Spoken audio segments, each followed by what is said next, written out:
3 дня были очень насыщенными. Мы очень много с утра до вечера посещали какие-то занятия и узнавали массу, ну, может быть, если не совсем нового, ну, по крайней мере, в какой-то новой интерпретации для нас. Вот, например, тот же бережливый менеджмент. Это очень важно, уметь организовать себя. Ну, то есть лишний раз напомнить, что надо навести порядок в голове, на столе и во всех остальных делах. Ну, в общем-то, это было очень кстати. Очень впечатлило меня занятие по медиации.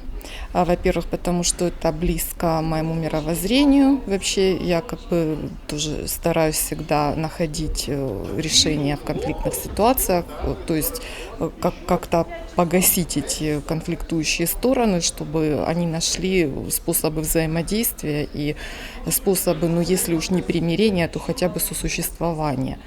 Ну, вообще, я считаю, что это очень важно, даже было бы и на уровне всеобщем, таком глобальном употреблять, ну, а уж тем более в классе и среди детей, и среди коллег в школе. Ну, мне кажется, это очень-очень актуальный. Ну, для молодежи особенно важно, не случайно, это слет молодых педагогов и студентов, но также и для педагогов, которые уже имеют стаж работы.